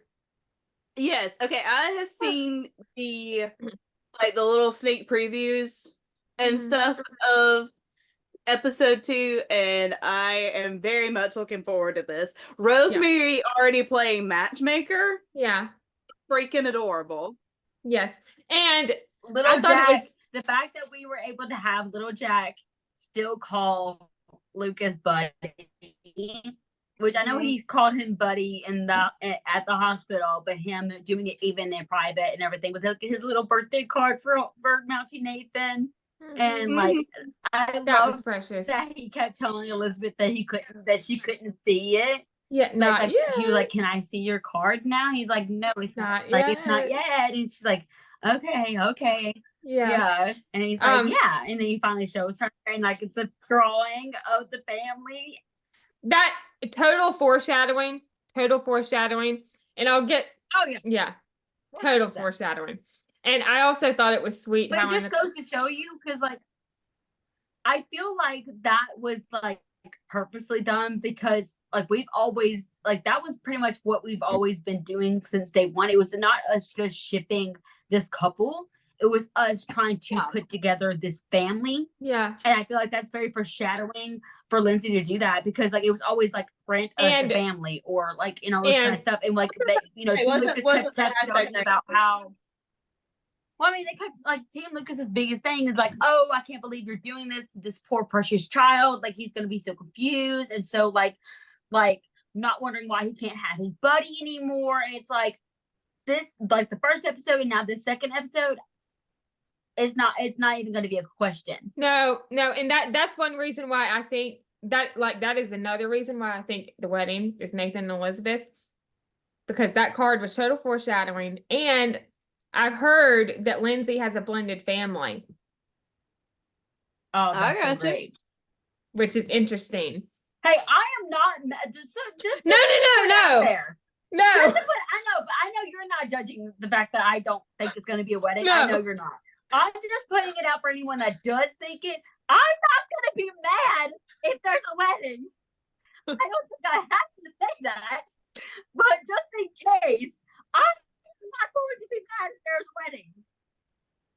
No, I know you're not. I'm also not going to be mad if there's not a wedding. Yeah. I don't know. I personally, for me, I love Mike and May, but they are nowhere near ready. No, and I feel like that's where I kind of do like the theory somewhat, that the only reason why I have a problem with it, I guess, is because like I think about the man deserving to have his wedding be special for him as well. Because so many times people like just disregard the man, like, "Oh, the men don't care. They just tell them what to wear and where to stand, and they're good." Not all men are like that. I mean, we saw the way that Jack was about his and Elizabeth's wedding. He was very like hands-on with it. He helped as much as he could. He built stuff. He, painted the church after the fire. Into like obviously, exactly. Like he cared as just as much as Elizabeth did about them actually having a wedding. Mm-hmm. So I feel like, I guess that like, because I know a lot of people are saying like, "Oh, well, maybe it's gonna start out being May and Mike's wedding, and then they're gonna realize that they're rushing and they're too high on love, and they're not realizing that, hey, they can take their time. They've got so much more time ahead than they can be in a relationship and let it take however long to get to this point, kind of thing." And then letting, "Oh, well, everyone's here, like let's get married." Like, I'm not against that idea. I guess for me, I just want it to start out and end being about Elizabeth and Nathan and this blended family.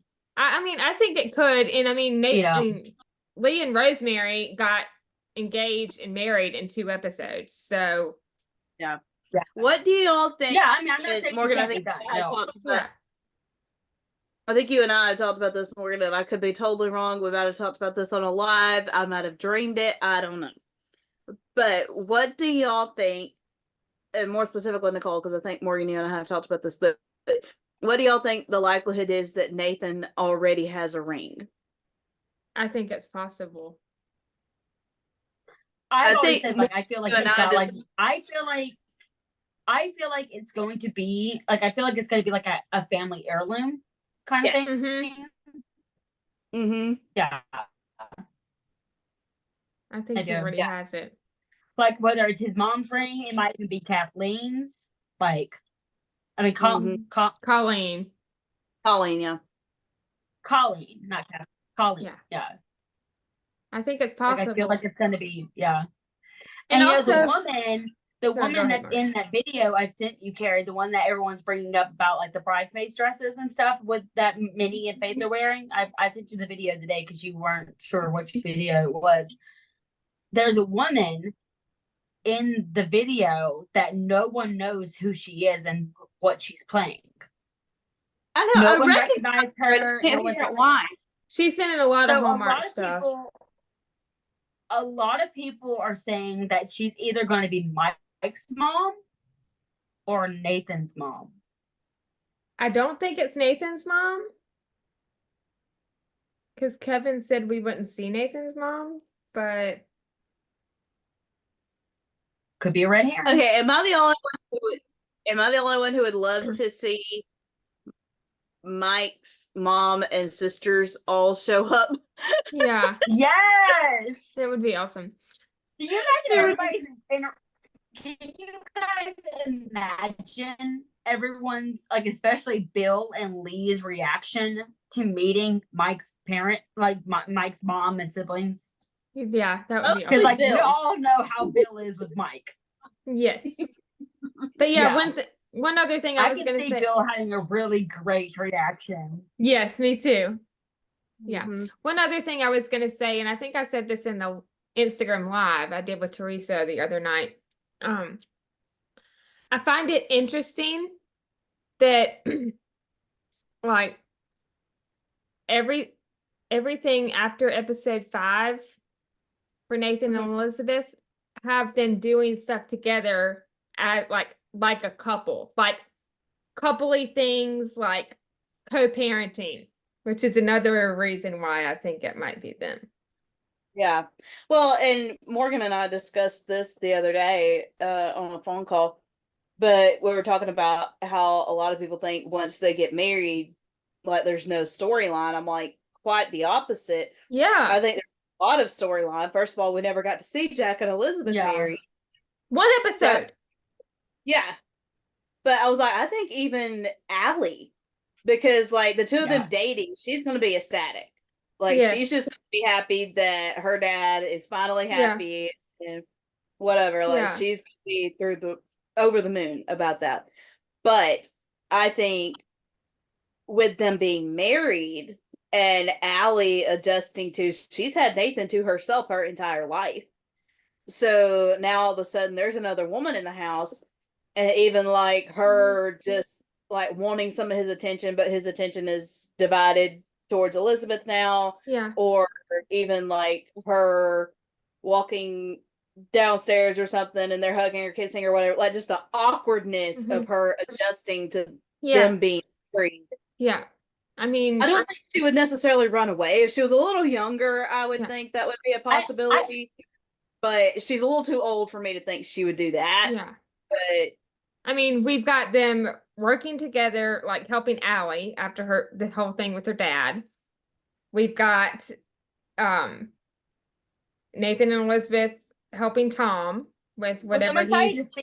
Because if you think about, I'm excited to finally see Allie's dad pop up again, because I was kind of wondering, are they going to bring him back? Because I mean, the way that they ended everything, it's like it wasn't like a cut finish thing. Yeah. They definitely kept it open for possibilities of being like, because he doesn't seem like the kind of band that would just let like that slide and be like, okay, fine. No. Like, and we've got Nathan helping and giving support to Elizabeth when an imposing figure reappears. I have a good question. Who do y'all think the imposing figure is from Elizabeth's I don't past? know. I was about to ask you. Because I can't think, like, I don't really think Charles would be an imposing figure in her life. Okay, I'll just throw it. What about the superintendent of schools? Thomas Higgins. I've thought about that one. The first Spurlock from season 1. Ooh. Billy Hamilton? Billy Hamilton is a possibility, maybe. I'm trying to think. We would definitely have to interview Andrew for that. We'd be like, do we manifest something? Because didn't we say a little something on the podcast? Hey, I messaged Brian about that. Believe it or not, I actually did. because I had messaged Brian about the script I was doing for Andrew and told him basically that Andrew had said he would love to work. So like legit, I messaged Brian about that when all that. Didn't he actually say to tell Andrew to contact him? I don't remember. I know he said something? basically that he would love to work with him again, but I don't remember exactly what he said. Or I'm trying to think of who else it could be. I wouldn't necessarily call her imposing,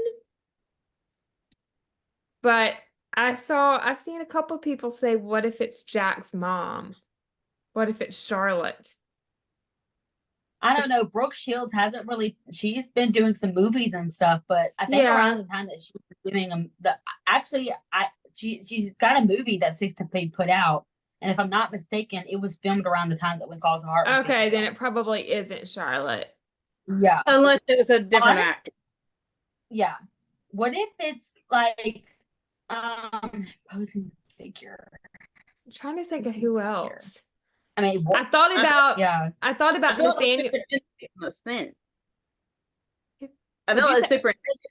like the superintendent makes the most sense because he's the one that like pops up occasionally. Yeah. The last time we saw him was when the Canfields first came to town, and Landis. Yeah. I've also thought about Nathaniel Tolliver from season 1, but then that wouldn't make any sense because I feel like Charlotte would have to be there too.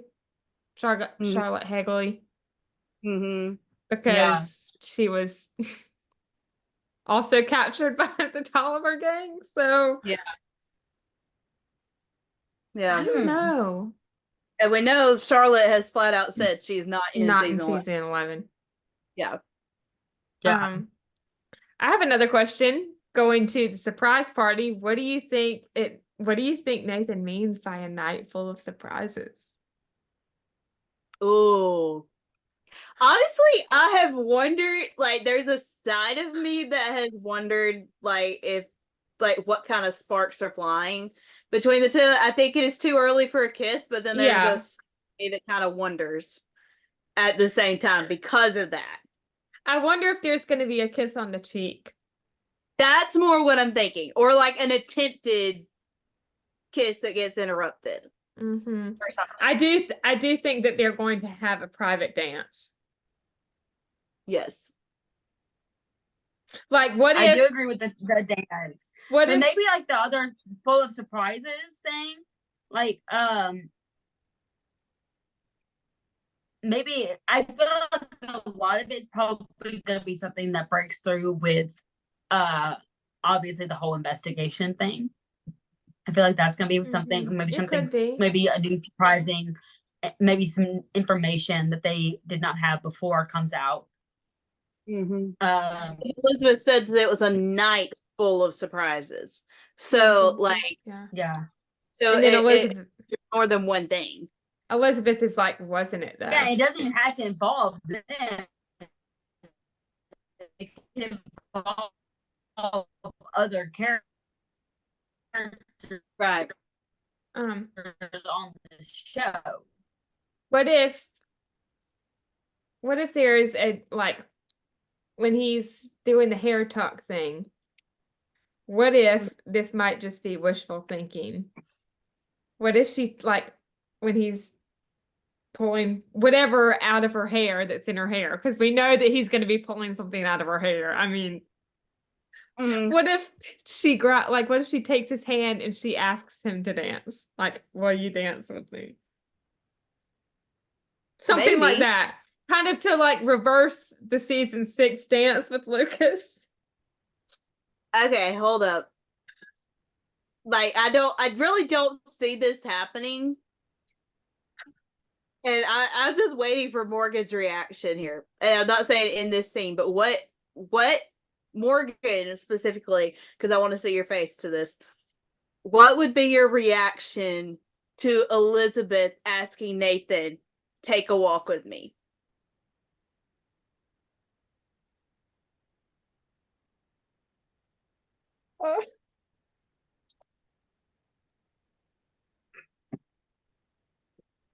I would scream.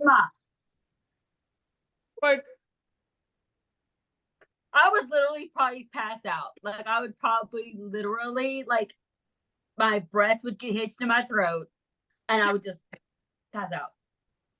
Yeah, you would be bawling, crying. Oh yeah, absolutely. Because that was like the one thing that I loved so much about Jack and Elizabeth is that they didn't do extravagant things.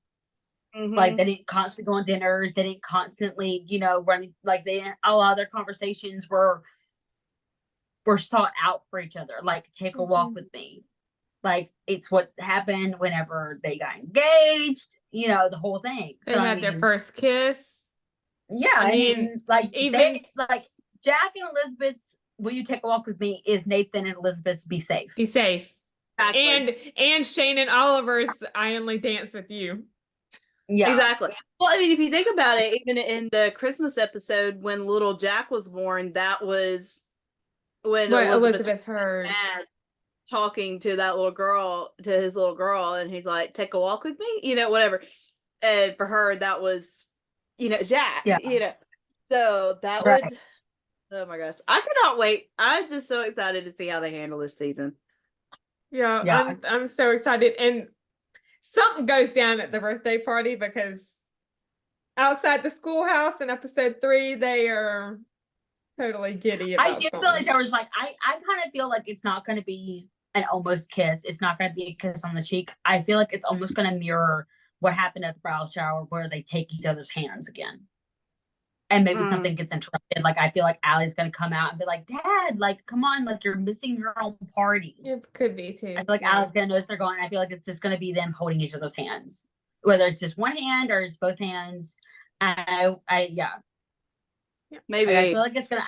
I feel like that it's still too early for them to push the envelope too much, because they obviously want us to stay in this like I want more thing. You know what I mean? Like how we were at the end of episode 1. We were like, we want more. Like, you know, I think that they're gonna want to keep giving us like little bits, and I think that that's gonna make. Plus, like the smaller the crumbs that we get, the more explosive it's going to be if they do get married at the end of the season. It's going to make it even more explosive if they just kind of give us little nipples. Adding some spices. Yeah, just like a like, I'm not talking a lot, because I feel like almost kissing and like even the dancing, I feel like that's a little bit too much too soon. Even with the possibility in mind of them getting married in the finale or before the finale or whatever, or even them getting a kiss in season in episode 5. I feel like them just simply kind of holding hands like they did after the bridal shower would have been be really good. I feel like it would be a callback to that moment and everything. Yeah. I feel like it'd be a nice little callback to that. Yeah. I'm excited also to see the scene in the street where it looks like some flirting is going on. Yes. When she has the pink shirt on and he's yeah. That's in this episode. Yeah, and I can't wait to see more of Nathan and little Jack. Like, that's another reason why I'm so excited for the Easter episode. Like him holding that egg out to little Jack, and obviously her seeing it is another foreshadowing and parallel to her watching him playing with little Jack and Allie. Like, again, like family, them being a blended family. I love that. Like, I love Highland. He is seriously the most perfect little Jack that we could have ever asked for. His sweet little voice, the way that he is, like his chemistry with Elizabeth, his chemistry with Aaron, his chemistry with Kevin. Love it. And of course his chemistry with Jada as Allie. Yes. Yeah. When he pulled her arm. Like him holding her hand, him instantly grabbing Allie's hand whenever they were sitting outside on Elizabeth's porch watching for the stars. Mm-hmm. Her little comment, like, it's not like I had to twist your arm, Dad. We have like not even talked about the Coulters and Goldie. Goldie walking. Yo, Lee as a dad is literally the most stinkingest, cutest thing I've ever seen in my life. Oh my god. I know. Kevin Smith. That's all I have to say. Like, he was made to play a TV dad to a little girl. He was made for it. made for it. You, me, and our perfect little 18 karat Goldie. That's my perfect alignment. Oh, I love it. I know. Oh my Like god. Their so reactions. excited. Like everybody was so excited. Like we were all so excited to see Rosemary pregnant. But now I'm just like so excited to see Lee actively being like so like adoring to his little girl. Like I can't wait to see more videos of him, like more scenes of him just like spoiling her like he spoils Rosie. I mean, like I'd love to. I just noticed Rosie and Goldie. He says, it's Rosie and Goldie. Like I love that. He says, I'd love to focus on you and Goldie, me and my two gals. Mm-hmm. I love Their reactions to her walking were priceless. Rosemary was like, she's walking. Lee, that was walking. She's a genius. She is a genius. Yeah. Classic parents automatically thinking their child is like the smartest kid in the world. Good. Well, it's Rosemary. What would you think any less? Okay, no. I have one more question for y'all. Mm-hmm. What do you think? I'm very curious to see how Lee is going to react to Rosemary getting involved in this investigation. Like, how do you think he's going to react with her being a mom now? I really want that to come up, and I really want to see protective Lee, like protective husband mode. Really. I don't think Lee is going to really be worried about it at first, because I think he's just seeing it as Rosie just trying to get the scoop, not really trying to actively put herself in danger. Yeah. But I think whenever he sees just how deep she's getting into it with Bill, I think something's gonna happen, and it's gonna be a little too close to comfort for Lee, and Lee's gonna be like, I think he's gonna eventually be like, I get it. You want to be in like deep in the heart of everything when it comes to news and all of this, like for the paper. But now you're getting past the paper and you're putting yourself in a place where you can't be as a wife and mother. Yeah. He's gonna have. I feel like it's gonna be a down to earth. I feel like it's gonna be him trying to bring her back down, because you know how Rosemary is. She gets so caught up in the bigness of everything that she doesn't see like the outer parts of it. And Lee's gonna kind of like show her that. Yeah. And like, look, you're so wrapped up in getting to the bottom of this and like getting the story and being able to be the one to say, hey, I did this and stamp your name on it.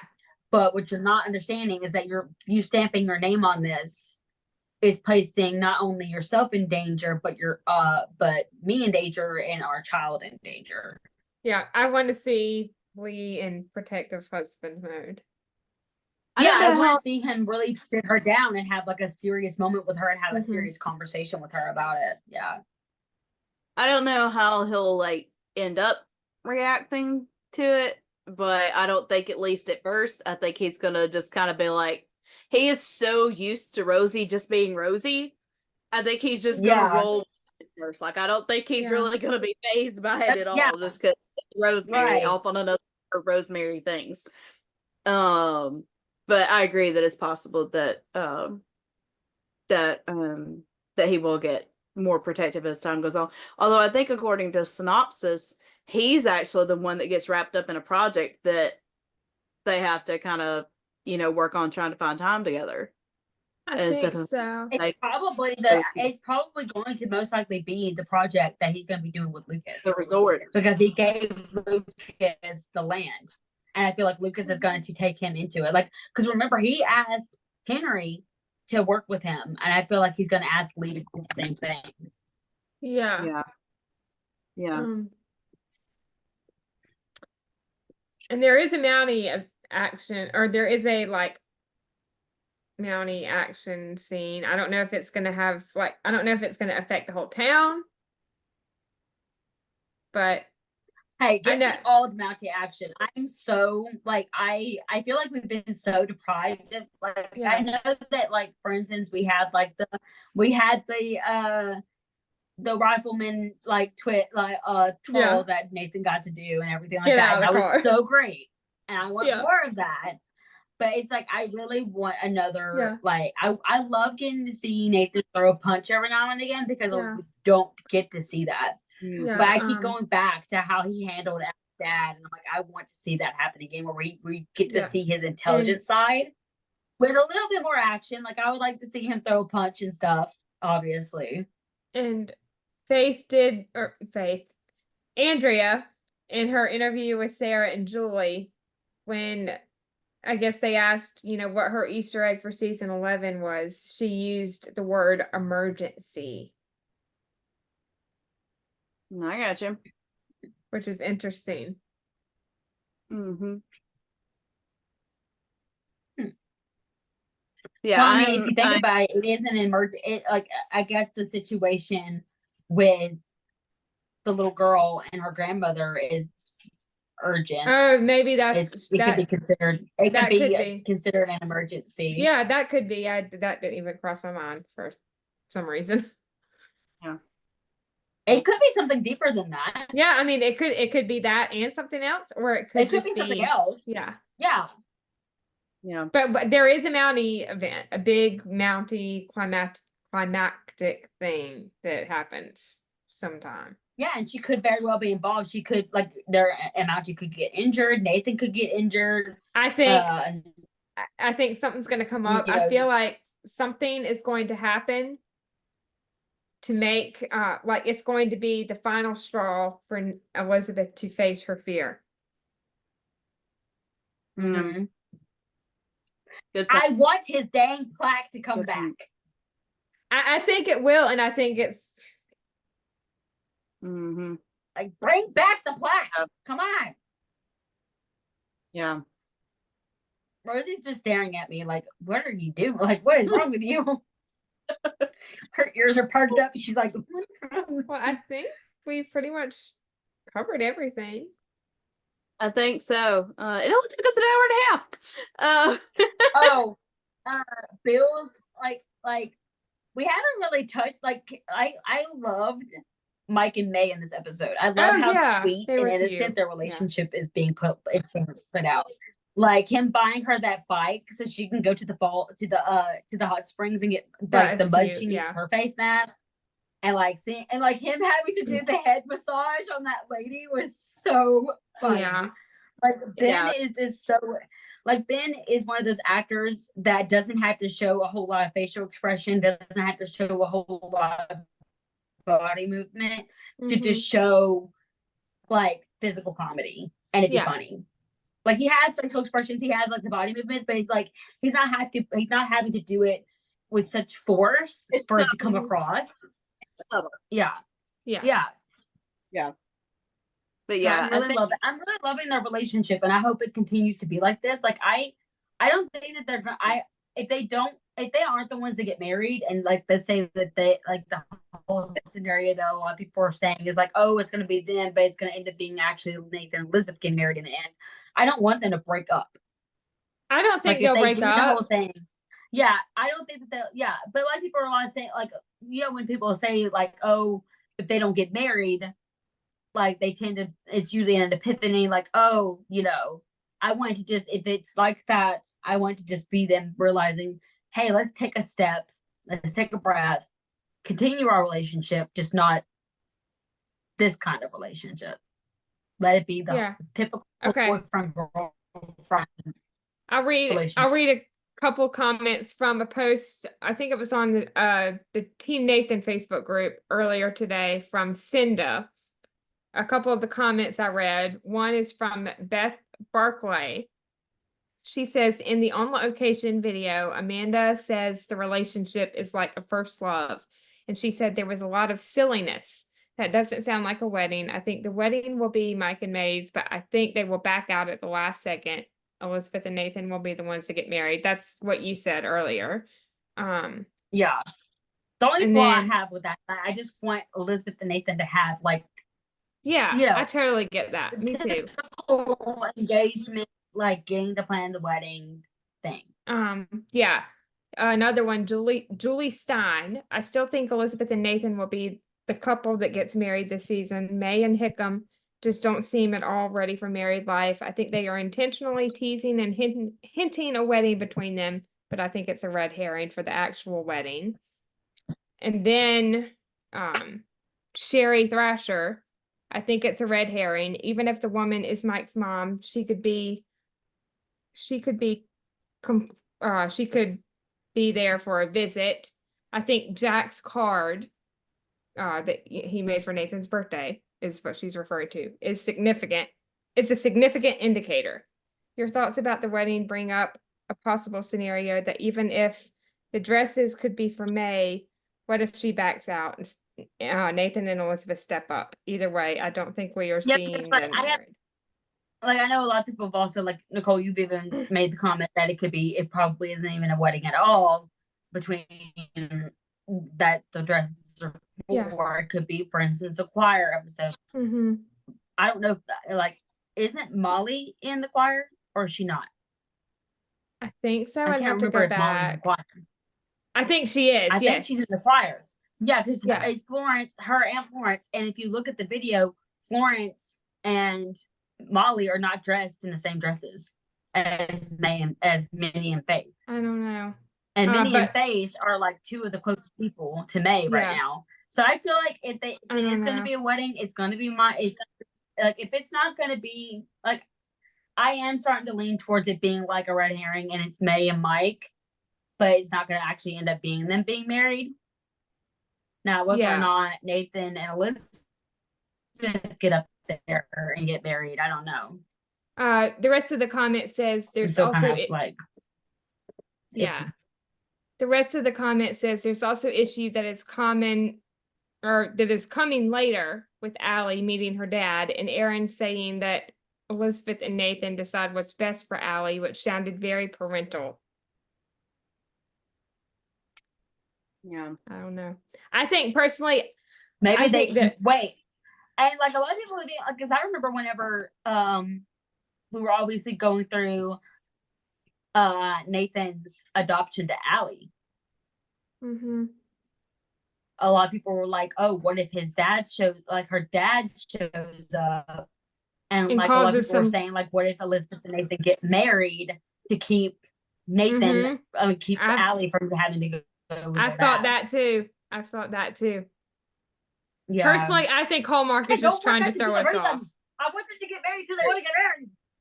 Like, I don't want other deciding factors to coming in and making them get married because, like, no offense if Edwin and Lucas people are watching this, but you know that they would take that and be like, oh, they're only getting married because of Allie. It's not because they actually want to get married. Yeah. Like those nice little comments they make. I know what you mean. Of like twisting everything to make it sound like it's not a true love story.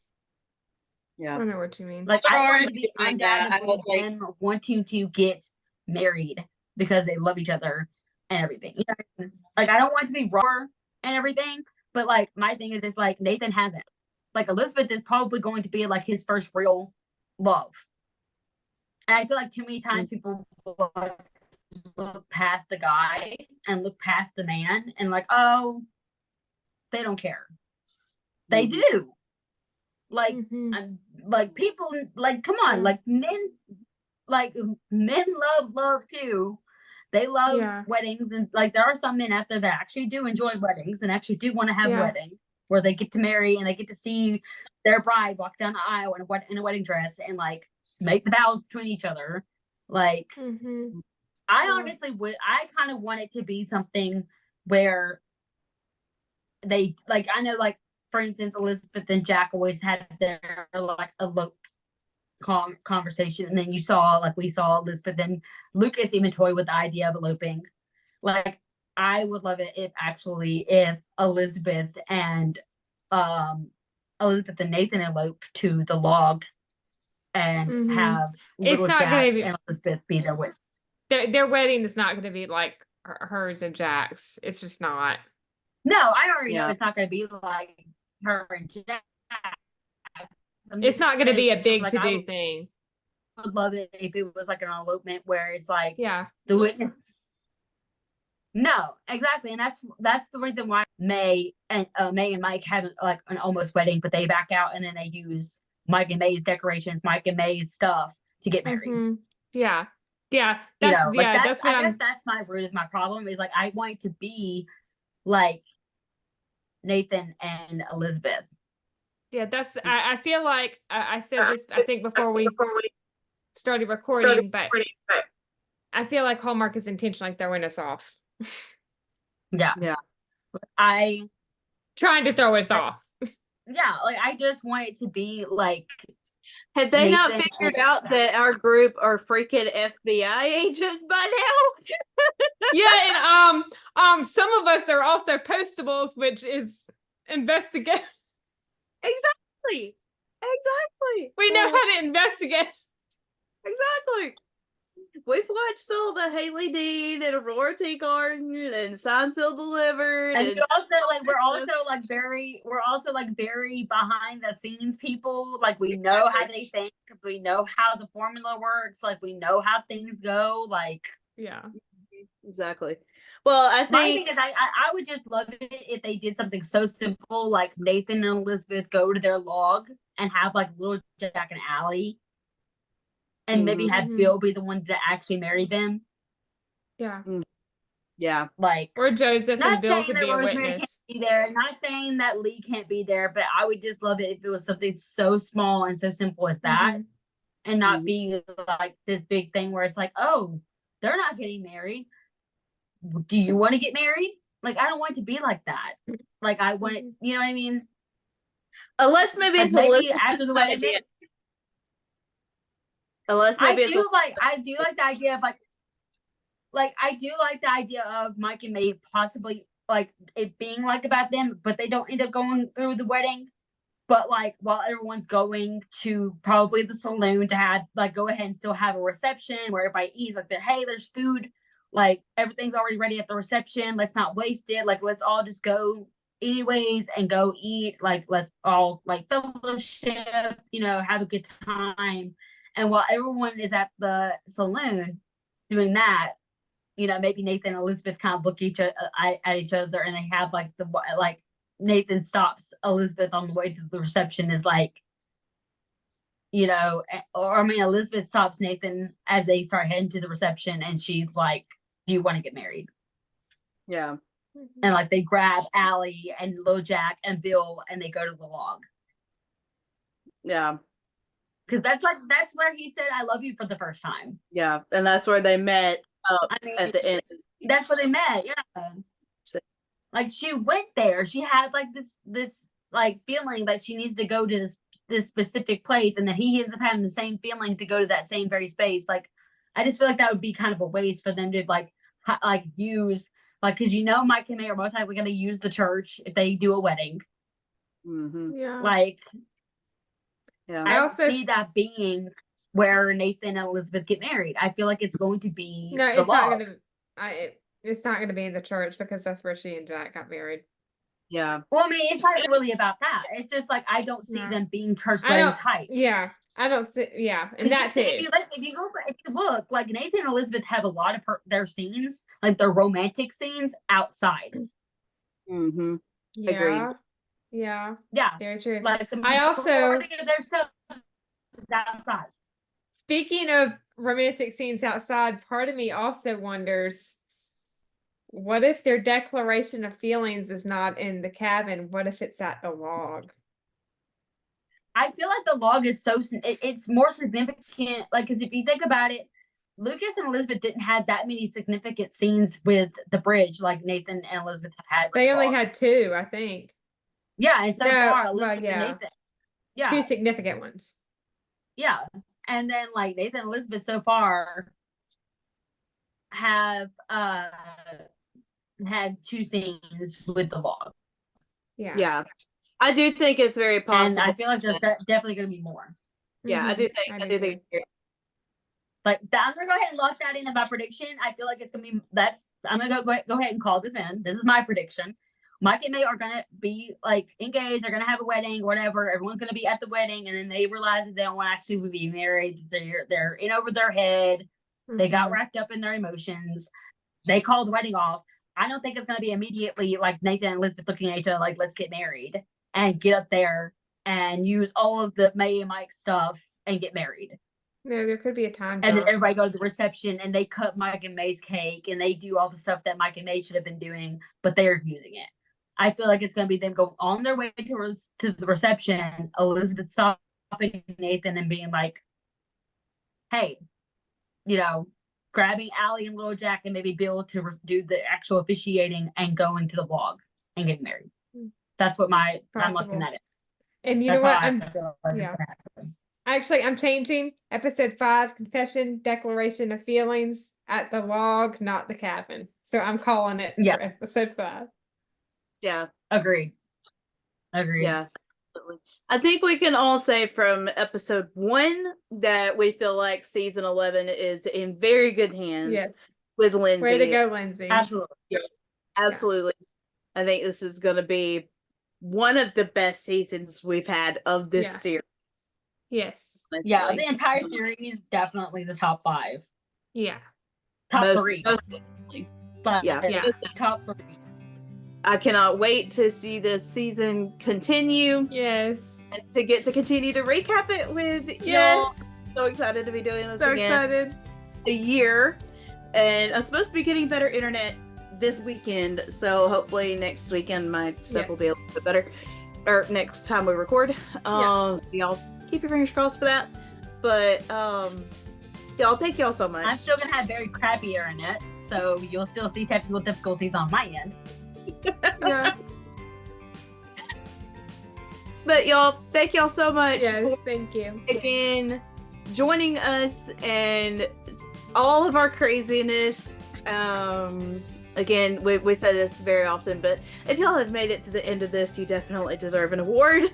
But we love you guys. We have missed this so much. We can't wait to continue to recap this season with y'all, and we will see y'all again next time. Bye, guys.